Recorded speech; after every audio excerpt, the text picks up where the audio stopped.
नमस्कार दोस्तों, आज हम बात करने जा रहे हैं चिंतपूर्णी धाम के बारे में। चिंतपूर्णी धाम यानी छिन्नमस्तिका धाम जो कि हिमाचल प्रदेश में स्थित है। यह स्थान हिंदुओं के प्रमुख धार्मिक स्थानों में से एक है। यह 51 शक्ति पीठों में से एक है। यहाँ पर माता सती के चरण गिरे थे। इस स्थान पर प्रकृति का सुंदर नज़ारा देखने को मिल जाता है। यात्रा मार्ग में काफ़ी सारे मनमोहक दृश्य हैं जो यात्रियों का मन मोह लेते हैं और उन पर एक अमिट छाप छोड़ देते हैं। यहाँ पर आकर माता के भक्तों को आध्यात्मिक आनंद की प्राप्ति होती है। वर्तमान में उत्तर भारत की 9 देवियों में चिंतपूर्णी का 5वां दर्शन होता है। वैष्णो देवी से शुरू होने वाली 9 देवी यात्रा में माँ चामुंडा देवी, माँ ब्रजेश्वरी देवी, माँ ज्वाला देवी, माँ चिंतपूर्णी देवी, माँ नैना देवी, माँ मनसा देवी, माँ कलिका देवी, माँ शाकुंभरी देवी शामिल हैं। अब हम बात करते हैं देवी की उत्पत्ति की कथा के बारे में। दुर्गा सप्तशती और देवी महात्म्य के अनुसार देवताओं और असुरों के बीच में 100 वर्षों तक युद्ध चला था, जिसमें असुरों की विजय हुई। असुरों का राजा महिषासुर स्वर्ग का राजा बन गया और देवता सामान्य मनुष्यों की भांति धरती पर विचरण करने लगे। देवताओं के ऊपर असुरों द्वारा काफ़ी अत्याचार किया गया। देवताओं ने इस विषय पर आपस में विचार किया और इस कष्ट के निवारण के लिए वे भगवान विष्णु के पास गए। अब भगवान विष्णु ने उन्हें देवी की आराधना करने को कहा। तब देवताओं ने उनसे पूछा कि वो कौन सी देवी है जो हमारे कष्टों का निवारण करेगी। इसी योजना के फलस्वरूप त्रिदेवों यानी ब्रह्मा, विष्णु और महेश तीनों के अंदर से एक दिव्य प्रकाश प्रकट हुआ जो देखते ही देखते एक स्त्री के रूप में परिवर्तित हो गया। इस देवी को सभी देवी देवताओं ने कुछ न कुछ भेंट स्वरूप प्रदान किया।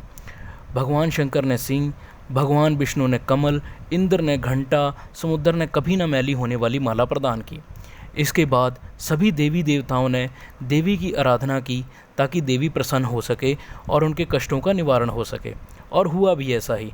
देवी ने प्रसन्न होकर देवताओं को वरदान दे दिया और कहा, मैं तुम्हारी रक्षा अवश्य करूँगी। इसी के फलस्वरूप देवी ने महिषासुर के साथ युद्ध प्रारंभ कर दिया, जिसमें देवी को विजय प्राप्त हुई और तभी से देवी का नाम महिषासुर मर्दनी पड़ गया। अब हम बात करते हैं चिंतपूर्णी की पौराणिक कथाओं के बारे में। चिंतपूर्णी मंदिर शक्तिपीठ मंदिरों में से एक है। हम सब जानते हैं पूरे भारतवर्ष में कुल 51 शक्तिपीठ हैं, जिन सभी की उत्पत्ति की कथा एक ही है। यह सभी मंदिर शिव और शक्ति से जुड़े हुए हैं। धार्मिक ग्रंथों के अनुसार इन सभी स्थलों पर देवी के अंग गिरे थे। एक बार शिव के ससुर राजा दक्ष ने यज्ञ का आयोजन किया, जिसमें उन्होंने शिव और सती को आमंत्रित नहीं किया क्योंकि वह शिव को अपने बराबर का नहीं समझते थे। यह बात सती को काफ़ी बुरी लगी और वह बिना बुलाए यज्ञ में पहुंच गई, जहां शिव का काफ़ी अपमान किया गया। इसे सती सहन न कर सकी और वह हवन कुंड में कूद गई। जब भगवान शंकर को जैसे तैसे इस बात का पता चला तो वह आए और सती के शरीर को हवन कुंड से निकालकर तांडव करने लगे, जिस कारण सारे ब्रह्मांड में हाहाकार मच गया। पूरे ब्रह्मांड को इस संकट से बचाने के लिए भगवान विष्णु ने सती के शरीर में अपने सुदर्शन चक्र से 51 भागों में बांट दिया। जो अंग जहाँ पर गिरा वह शक्तिपीठ बन गया। कोलकाता में केश गिरने के कारण महाकाली, नगरोटा में स्तनों का कुछ भाग गिरने से ब्रजेश्वरी, ज्वालामुखी में जीवा गिरने से ज्वाला देवी, हरियाणा के पंचकुला के पास मस्तिष्क का अग्रिम घाव गिरने के कारण मनसा देवी, कुरुक्षेत्र में टखना के गिरने के कारण भद्रकाली, सहारनपुर के पास शिवालिक पर्वत पर शीश गिरने के कारण शाकंभरी देवी, कराची के पास ब्रह्मरंध्र गिरने से माता हिंगलाज भवानी, असम में कोख गिरने से कामाख्या देवी, नयन गिरने से नैना देवी आदि शक्तिपीठ बन गए। मान्यता है कि चिंतपूर्णी माता में सती के चरण गिरे थे। इन्हें छिन्नमस्तिका देवी भी कहा जाता है। चिंतपूर्णी मंदिर के चारों ओर भगवान शिव के मंदिर हैं। अब हम बात करते हैं चिंतपूर्णी मंदिर में मनाए जाने वाले कुछ प्रमुख पर्वों की। तो चिंतपूर्णी मंदिर में सर्दी और ग्रीष्म ऋतु में नवरात्रि काफ़ी धूमधाम से मनाई जाती है। नवरात्रि में यहाँ विशाल मेले का आयोजन होता है। नवरात्रि में प्रत्येक रात्रि को यहाँ पर जागरण का आयोजन किया जाता है। नवरात्रि के दिनों में यहाँ पर आने वाली श्रद्धालुओं की संख्या में काफ़ी ज़्यादा वृद्धि हो जाती है। अब हम बात करते हैं चिंतपूर्णी मंदिर के बारे में और देवी दर्शन के बारे में। चिंतपूर्णी गांव जिला ऊना हिमाचल प्रदेश राज्य में स्थित है। चिंतपूर्णी मंदिर 16 सीढ़ी श्रेणी की पहाड़ी पर स्थित है। भरवाई गांव जो होशियारपुर धर्मशाला रोड पर स्थित है, वहां से चिंतपूर्णी 3 किलोमीटर की दूरी पर है। यह रोड राज्य मार्ग से जुड़ा हुआ है। पर्यटक अपने निजी वाहनों से चिंतपूर्णी बस स्टैंड तक जा सकते हैं। बस स्टैंड चिंतपूर्णी मंदिर से एक किलोमीटर की दूरी पर स्थित है। चढ़ाई का आधा रास्ता सीधा है और उसके बाद का रास्ता सीढ़ीदार है। गर्मी के समय में मंदिर के खुलने का समय सुबह 4 बजे से रात 11 बजे तक है और सर्दियों में ये मंदिर 5 बजे से रात्रि 10 बजे तक खुलता है। दोपहर 12 से 12:30 बजे तक भोग लगाया जाता है और शाम को 7:30 से 8:30 तक साय आरती होती है। अब दर्शन के लिए आने वाले श्रद्धालु माता के लिए भोग रूप में सूजी का हलवा, लड्डू, बर्फ़ी, खीर, बतासा, नारियल आदि लाते हैं। कुछ श्रद्धालु अपनी मन्नत पूरी हो जाने पर ध्वज और लाल चुनरी माता को भेंट स्वरूप प्रदान करते हैं। चढ़ाई के रास्ते में काफ़ी सारी दुकानें हैं जहां से श्रद्धालु माता को चढ़ाने का सामान खरीदते हैं। दर्शकों से पहले प्रत्येक पर्यटक को हाथ साफ करने पड़ते हैं और उन्हें अपने सर पर रुमाल या कपड़ा ढकना पड़ता है। मंदिर के मुख्य द्वार पर प्रवेश करते ही सीधे हाथ पर आपको एक पत्थर दिखाई देगा। यह पत्थर माईदास का है।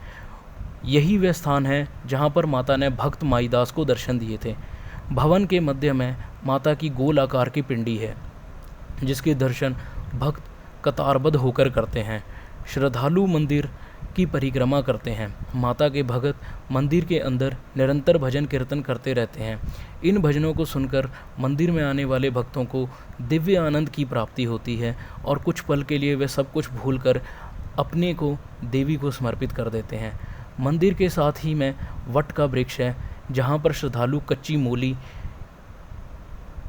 कुछ अपनी मनोकामना की पूर्ति के लिए बांधते हैं। आगे पश्चिम की ओर बढ़ने पर बड़ का वृक्ष है, जिसके अंदर भैरव और गणेश के दर्शन होते हैं। मंदिर का मुख्य द्वार पर सोने की परत चढ़ी हुई है। इस मुख्य द्वार का प्रयोग नवरात्रि के समय में किया जाता है। यदि मौसम साफ हो तो आप यहाँ से धौलाधार की पर्वत श्रेणी को भी देख सकते हैं। मंदिर की सीढ़ियों से उतरते वक्त उत्तर दिशा में पानी का तालाब है। पंडित माईदास की समाधि भी तालाब के पश्चिम दिशा की ओर है। पंडित माईदास द्वारा ही माता के इस पावन धाम की खोज की गई थी। तो ये सब कुछ भक्तों के लिए हमारी तरफ से चिंतपूर्णी धाम और छिन्नमस्तिका के धाम के बारे में जानकारी प्रदान की गई है। आशा करता हूँ कि आपको ये जानकारी पसंद आई होगी और आप इस जानकारी को ज़्यादा से ज़्यादा लोगों में शेयर करने की कृपा करेंगे। और इसके साथ ही मैं आपको बताना चाहता हूँ कि अभी जल्द ही हमने इन पावन शक्तिपीठों के प्रसाद को हर भक्त जन के घर में पहुंचाने के लिए ऑनलाइन भेजने की सर्विस भी शुरू कर दी है, जो कि आप www.prasadsewa.com पर जाकर आप किसी भी तरह का ऑर्डर प्लेस कर सकते हो और घर बैठे माता के आशीर्वाद और प्रसाद को पा सकते हो। धन्यवाद।